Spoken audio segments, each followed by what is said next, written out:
reflexionando.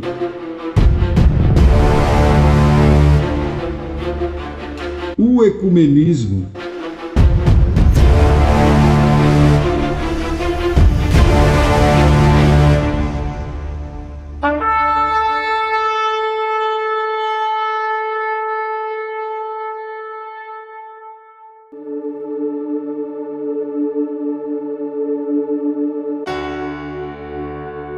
Ecumenismo é o processo de busca pela união, apesar das diferenças.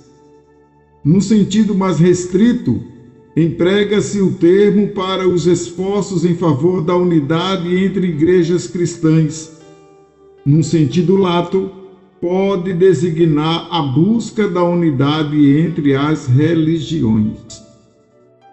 Antigamente, em teologia, definia-se ecumenismo como movimento que visaria a unificação das igrejas cristãs, católica, ortodoxa, luterana, anglicana e protestante. A definição atual, mais abrangente, considera como ecumenismo a aproximação, a cooperação, a busca fraterna da superação das divisões entre as diferenças entre as diferentes igrejas cristãs. Do ponto de vista do cristianismo, pode-se dizer que o ecumenismo é um movimento entre diversas denominações cristãs na busca do diálogo e cooperação comum, buscando superar as divergências históricas e culturais, a partir de uma reconciliação cristã que aceite a diversidade entre as igrejas.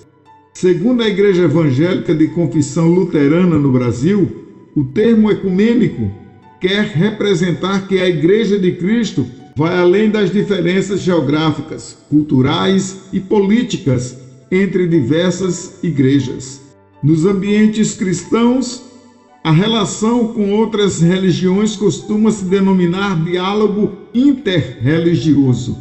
Este artigo foi desenvolvido na perspectiva do ecumenismo como a busca de unidade entre igrejas cristãs para uma visão macroecumênica.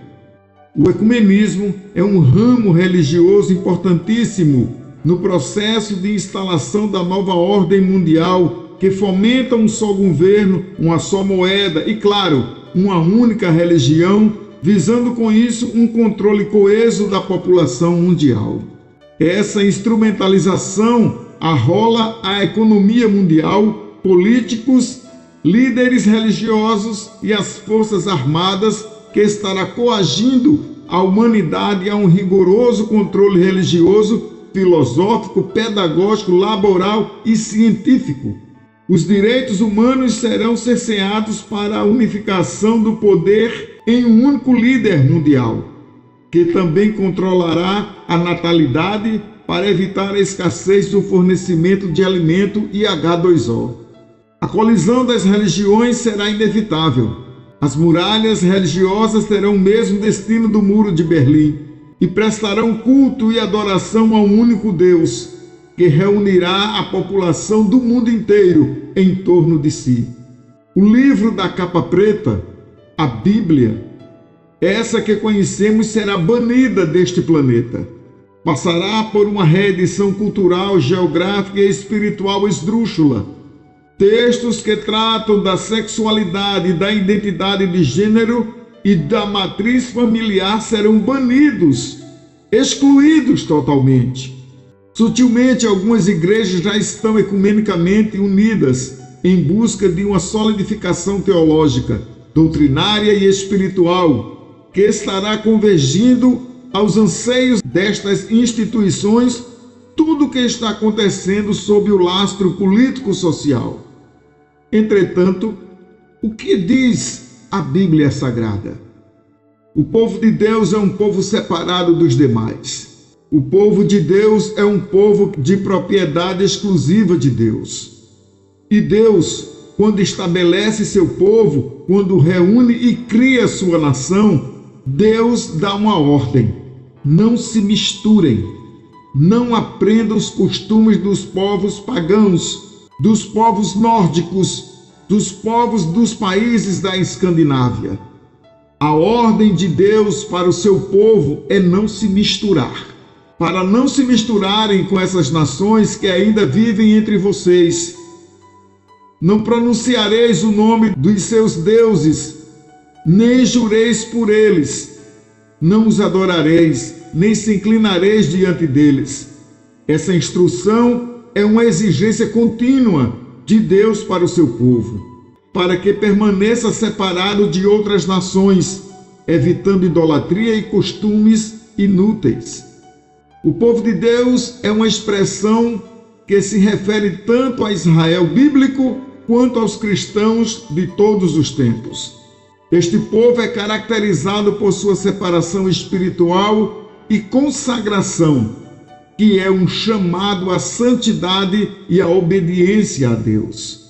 A escolha de Israel como povo de Deus é um mistério da graça divina, que não se baseia em méritos humanos, mas em uma aliança amorosa estabelecida por Deus. Essa separação é fundamental para a identidade do povo de Deus, que é chamada a viver em comunhão com o Senhor e a anunciar suas maravilhas ao mundo. A consagração e a santidade são marcas evidentes do povo separado por Deus e com essas virtudes revelam o estilo de vida para cumprir seus planos. Ser santo não é sinônimo de perfeição humana, mas de uma vida purificada, comprometida com Deus e afastada do pecado. A santidade é a marca espiritual que distingue os verdadeiros servos de Deus neste mundo. Porém, nas últimas décadas deste presente século, o aprisco das ovelhas tem se tornado moeda de troca e de barganha. Os altares têm se convertido em palanque político para elegerem seus aliados. Estão negociando com o sagrado. Estão negociando com o que não lhe pertence. As ovelhas deste aprisco têm um dono ciumento. Qual é o noivo que não tem ciúmes da sua amada noiva? E como ousam colocar a noiva deste noivo na mesa de negociação política? O povo de Deus não se mistura com outras nações. Não se alinha com amalequitas nem com filisteus profanos. Assim, não se misturem com esses povos que ainda vivem entre vocês.